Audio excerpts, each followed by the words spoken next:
Bismillahirrahmanirrahim. Assalamualaikum warahmatullahi wabarakatuh. Perkenalkan, kami dari kelompok 8 ingin mempresentasikan tentang pembiayaan kesehatan di rumah sakit.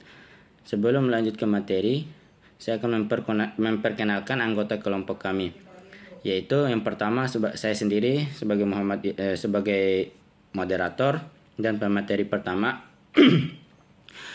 dan pemateri kedua yakni Mutiara Talib, dan pemateri ketiga yaitu Herunisa Manriang. Langsung saja. Nah, pembiayaan pelayanan kesehatan. Pembiayaan kesehatan yang kuat, stabil, dan berkesinambungan memegang peranan yang amat vital untuk penyelenggaraan pelayanan kesehatan dalam rangka mencapai berbagai tujuan penting dari pembangunan kesehatan di suatu negara. Di antaranya adalah pemerataan pelayanan kesehatan dan akses dan pelayanan yang berkualitas. Dalam pembiayaan kesehatan terdapat unsur-unsur sebagai berikut. Yang pertama yaitu dana. Nah, dana digali dari sumber pemerintah, baik dari sektor kesehatan dan sektor lain terkait dari masyarakat maupun swasta, serta sumber lainnya yang digunakan untuk mendukung pelaksanaan pembangunan kesehatan. Dana yang tersedia harus mencukupi dan dapat dipertanggungjawabkan. Yang kedua yaitu sumber daya. Sumber daya pembiayaan kesehatan terdiri dari SDM pengelola, standar, regulasi, dan kelembagaan yang digunakan secara berhasil guna dan berdaya guna dalam upaya penggalian, pengalokasian, dan pembelanjaan dana kesehatan untuk mendukung terselenggaranya pembangunan kesehatan. Selanjutnya yaitu pengelolaan dana kesehatan. Prosedur dan mekanisme adalah seperangkat aturan yang disepakati dan secara konsisten dijalankan oleh para pelaku subsistem pembiayaan kesehatan, baik oleh pemerintah secara lintas sektor, swasta, maupun masyarakat, yang mencakup mekanisme penggalian, pengalokasian, dan pembelanjaan dana kesehatan. Nah, konsep biaya. Biaya cost adalah nilai sejumlah input faktor produksi yang dipakai untuk menghasilkan suatu produk atau output. Biaya juga sering diartikan sebagai nilai suatu pengorbanan atau pengeluaran untuk memperoleh suatu harapan atau target atau output tertentu. Nah, pembagian biaya tetap atau fixed cost adalah biaya yang tidak dipengaruhi oleh jumlah produksi, jasa, dan waktu pengeluarannya. Biasanya lebih dari 1 tahun. Selanjutnya yaitu biaya variabel. Variabel cost adalah biaya yang jumlahnya tergantung dari jumlah produksi atau jasa. Biaya tidak tetap biasanya berupa biaya operasional yang habis dikeluarkan selama 1 tahun. Yang ketiga yaitu semi variable cost. Nah, semi variable cost ini adalah biaya yang memiliki sifat antara fixed cost dan variable cost. Biaya berdasarkan biaya satuan atau unit cost. Biaya satuan adalah biaya yang dihitung untuk setiap satu satuan produk pelayanan. Biaya satuan didapatkan dari pembagian antara biaya total cost dengan jumlah produk atau quantity. Dengan demikian, tinggi rendahnya biaya satuan suatu produksi tidak hanya dipengaruhi oleh besarnya biaya total, tetapi juga dipengaruhi oleh besarnya biaya produk. Nah, sistem pembiayaan rumah sakit. Sebagai organisasi publik, rumah sakit diharapkan mampu memberikan pelayanan kesehatan yang bermutu kepada masyarakat. Mungkin itu saja yang dapat saya jelaskan.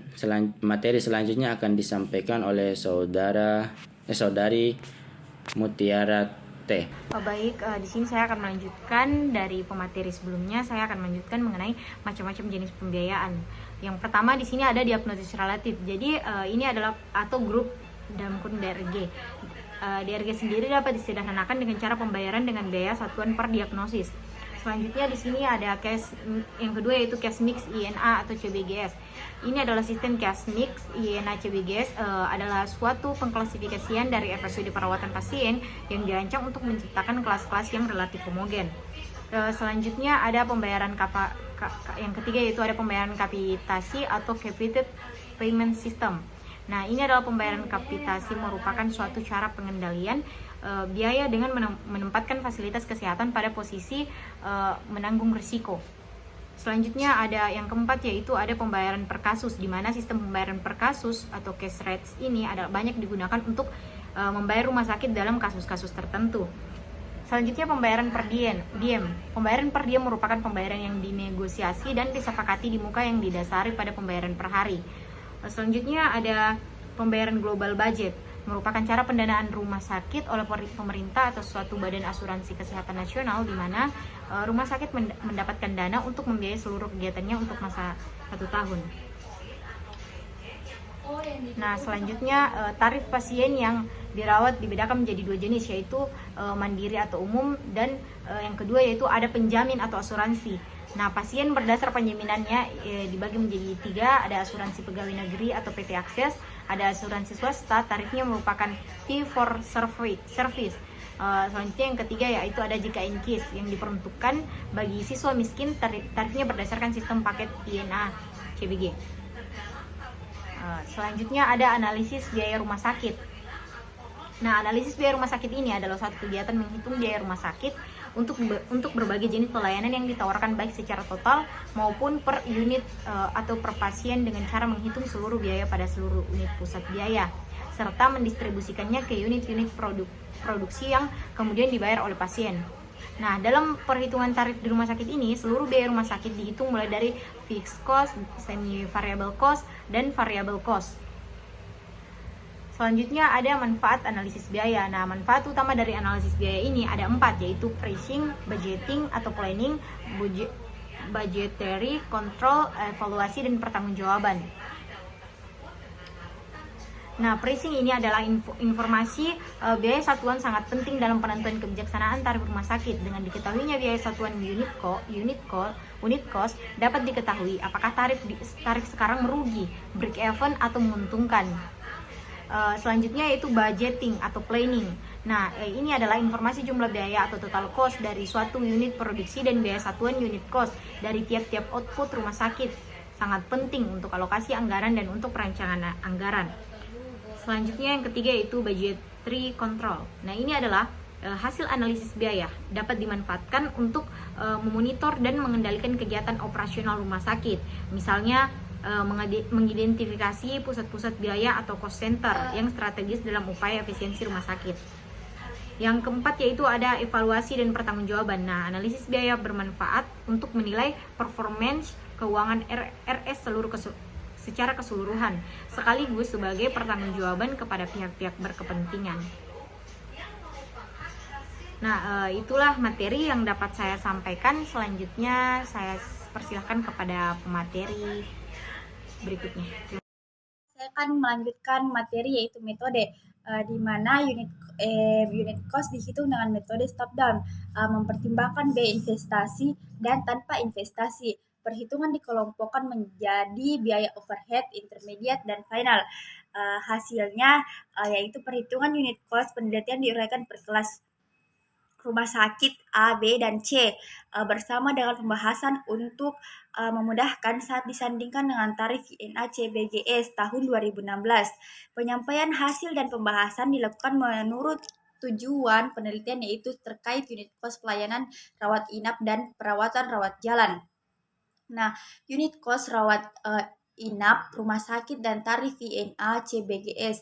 Unit cost sebagai dasar dari perhitungan tarif INA CBGS seperti yang dilakukan oleh tim tarif Kementerian Kesehatan tidak semata-mata diambil begitu saja, namun melalui proses yang cukup rumit. Berikut adalah US rawat inap kelas A, B, dan C disandingkan sebagai tarif INA ABGS.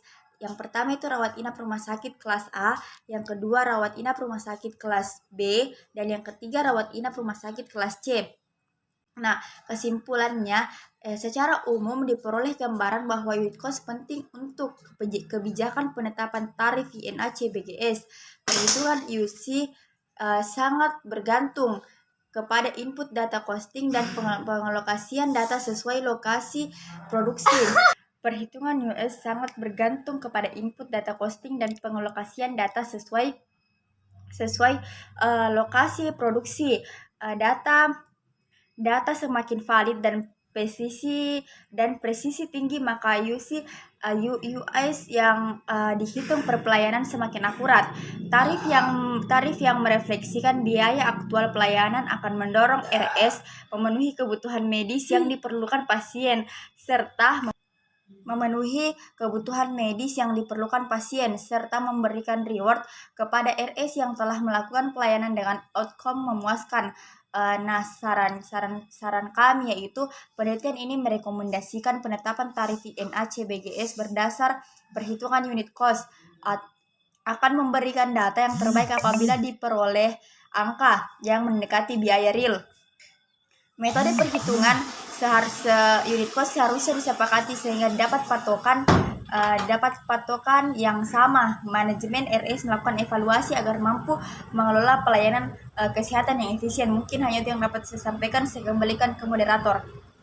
Nah, itulah hasil presentasi dari kelompok kami tentang pembiayaan kesehatan di rumah sakit. Mungkin itu saja yang dapat kami presentasikan. Lebih dan kurangnya kami mohon maaf.